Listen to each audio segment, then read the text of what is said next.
One of my very favorite books is Effective Data Visualization by Stephanie Evergreen. I'm going to link to that book in the comments below. I hope that you will go and download it.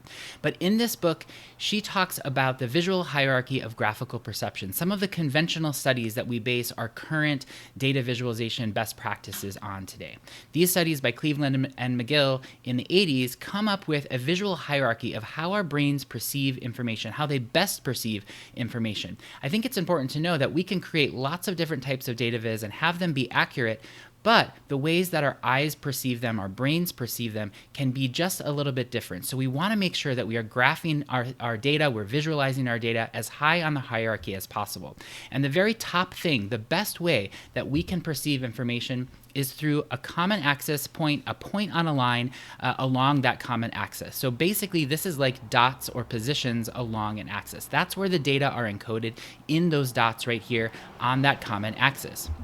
The next thing down the hierarchy is position along non-aligned axes. So if we have axes that are labeled, that's the important part here. We're still very good at perceiving where those points lie on those lines, even if the axes are different, but we have to make sure that they're labeled. The other thing the next thing down the hierarchy is length. So our brains are really good at encoding length, understanding length, especially when we're comparing against each other, or they start at that common sort of baseline or axis of orientation. These are things like bar charts and column charts, and that's why they're so common and so easy for our brains to understand. Next down the hierarchy is direction, and these are for things like charts like that show change over time, so line charts or slope charts.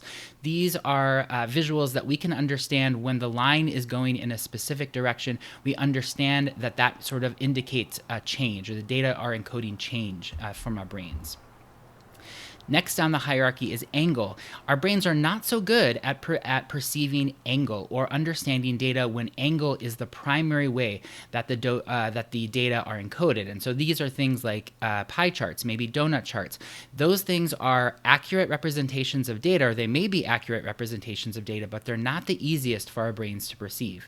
And then the other three categories there down the hierarchy are things like area, volume, and curvature. These things also can produce accurate data visualizations, but they're harder for our brains to perceive. And this is why we should never, ever do things like the exploding 3D pie chart or have these 3D representations of data. Even though our software like Excel and PowerPoint allow us to do these things, it doesn't mean we should.